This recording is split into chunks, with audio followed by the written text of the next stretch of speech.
Voilà, on va poursuivre maintenant avec le Niger qui a décidé de rouvrir ses frontières. Les frontières terrestres du Niger, fermées depuis mars 2020 pour éviter la propagation du Covid-19, sont rouvertes depuis jeudi dernier. C'est le gouvernement qui l'avait communiqué. L'analyse de la tendance épidémiologique de la Covid montre que la situation est toujours sous contrôle, assure le gouvernement, mais au risque d'être refoulés, les passagers vivant au Niger devront présenter un bulletin. Les passagers arrivant au Niger, devront présenter un bulletin de test négatif au Covid-19. Au départ du Niger, les voyageurs doivent aussi présenter un bulletin de test négatif et de moins de 5 jours. Le coût des tests, on le sait, a été fixé par l'UEMOA à 5 000 francs pour ceux qui prennent les voies terrestres et à 25 000 francs CFA pour ceux qui prennent l'avion, même si il y a des pays qui ne l'appliquent pas encore. Suivez mon regard. David Jack David, parce que j'ai envie de dire, on a fermé les frontières normalement, mais bon, les voyages continuaient, les gens trouvaient toujours des moyens détournés.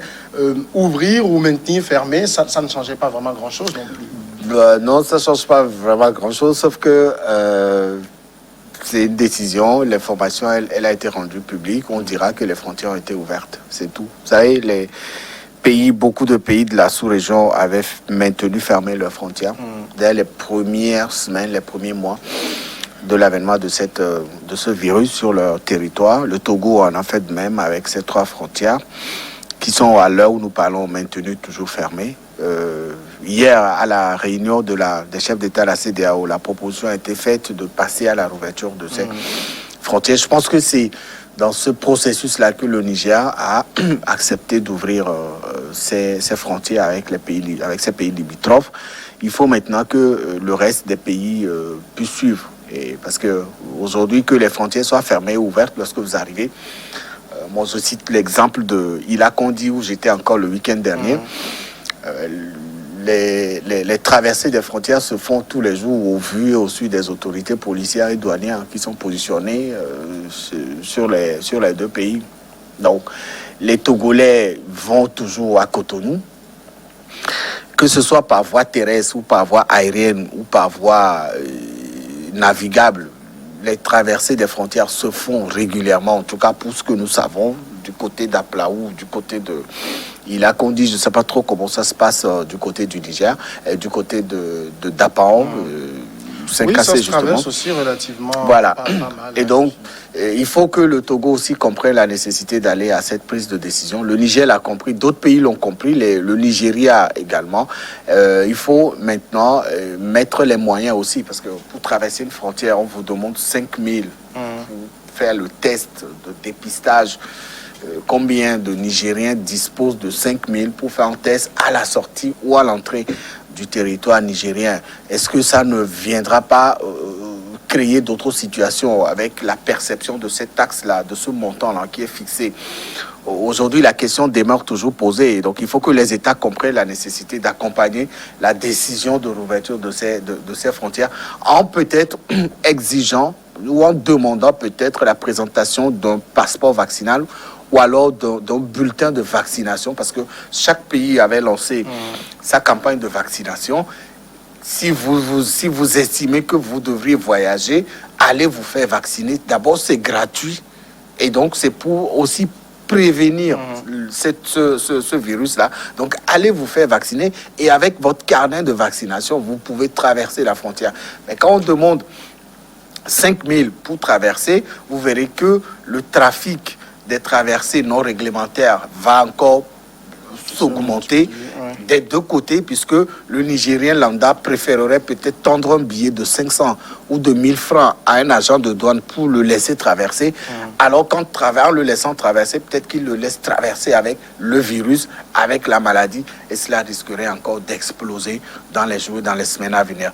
Il faut que la CEDEAO intime l'ordre à ces pays d'harmoniser. C'est vrai qu'il y a une proposition de 5 000 qui a été faite, mais il faut voir aussi le pouvoir d'achat de ces différentes populations pour comprendre que peut-être c'est le vaccin, c'est le carnet de vaccination qui pourra régler la solution au lieu d'imposer 5 000 francs comme frais de traversée. En fait, j'allais dire qu'il était normal que les pays comme le Niger a fait décrètent une ouverture officielle, parce que quand on parle de fermeture, ça ne veut pas dire qu'il y a un mur qui est dressé tout au long des frontières et les traversées sont à vitesse différentielle. Hein.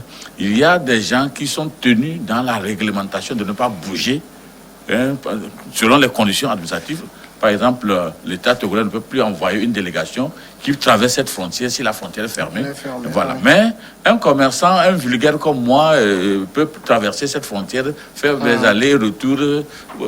Moi, je ne suis pas tellement concerné par les réglementations en vigueur, à moins que... Donc, en fait, quand on dit ouverture officielle, c'est l'ouverture pour les officiels. Pour les officiels. Pour les officiels. Parce que ça se comprend. Parce que nous tous nous sommes passés par des frontières, nous avons vu comment les trafics se faisaient. Mais en tant que Samuel, aujourd'hui, si on sait que tu es de la télévision New World, tu ne peux pas prétendre aujourd'hui introduire une demande pour te rendre au Niger si la frontière est fermée. L'État va rejeter en te disant que la frontière est fermée, on ne rentre pas.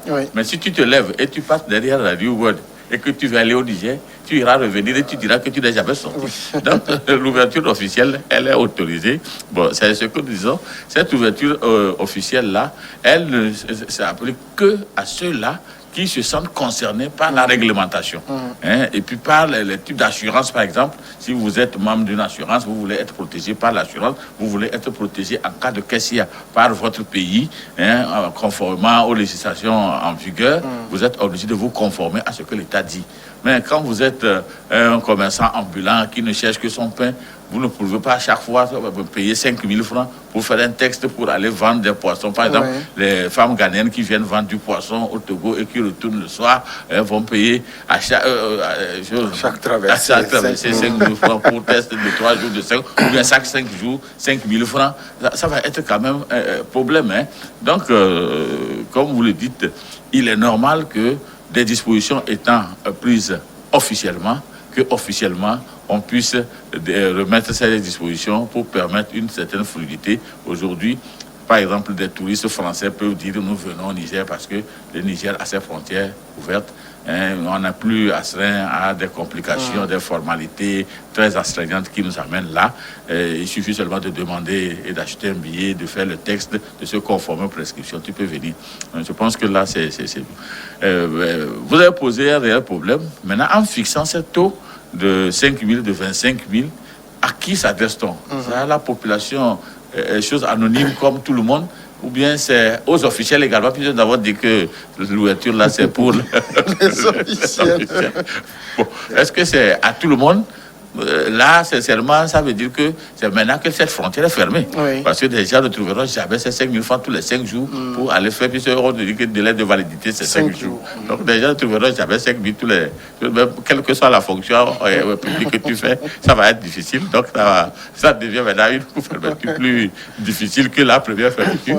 Donc, il va falloir quand même que, comme on l'a proposé, nous sommes en train de suggérer que puisque les États ont pris les dispositions salutaires de pouvoir vacciner leur population contre la Covid, beaucoup de vaccins sont là. Et pour encourager les uns et les autres à aller faire cette vaccination, dire qu'avec un carnet de vaccination, attestant déjà que vous avez fait la vaccination, et peut-être quand vous passez, il y a aussi de ces choses-là, dispositions qui sont au niveau des frontières pour contrôler la température, tout ça, c'est des indicateurs qui puissent prouver que vous pouvez faire votre petit commerce interfrontalier sans toutefois vous faire des tests, tout ça.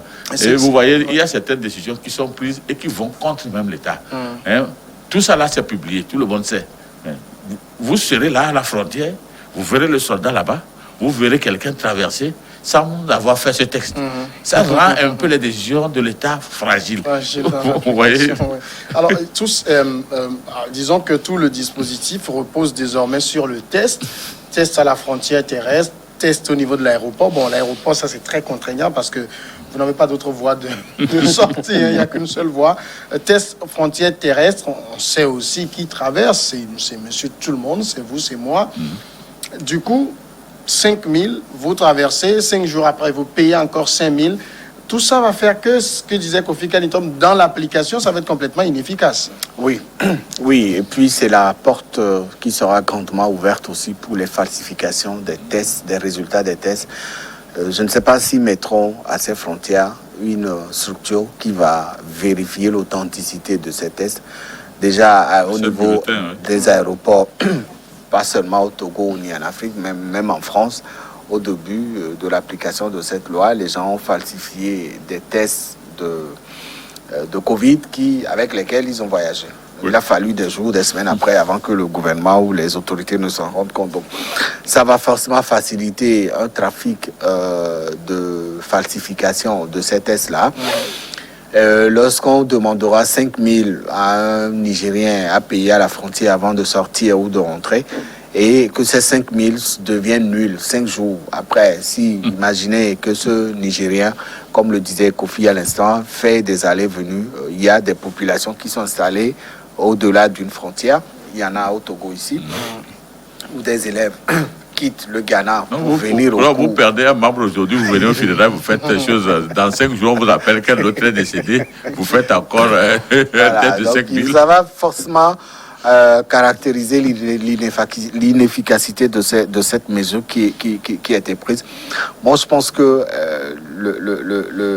la première phase devait forcément résider à la capacité du gouvernement de sensibiliser les citoyens de ces différents pays à aller vers une vaccination volontaire et que cette vaccination soit quelque chose qui puisse vous permettre, ou soit un document, ou soit un passeport qui puisse vous permettre de traverser les frontières au lieu de chercher à payer 5 000 francs.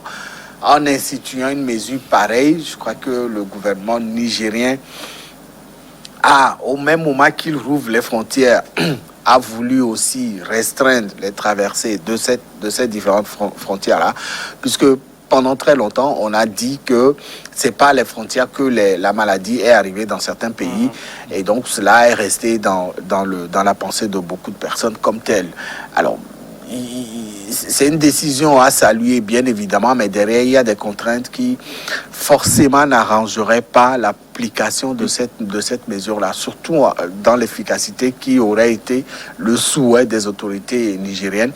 Il faut expérimenter les prochains jours, les prochaines semaines pour voir l'État, pour pouvoir faire un constat réel sur les différentes frontières et peut-être aller vers la prise d'une décision pour alléger véritablement les habitants, les populations qui traverseront ces différentes frontières du côté du Niger. Oui, ça peut aussi, il y a un danger, parce que, vous voyez, c'est des mesures également qui ont accru un doute que des gens avaient lancé sur la dangerosité même de la maladie.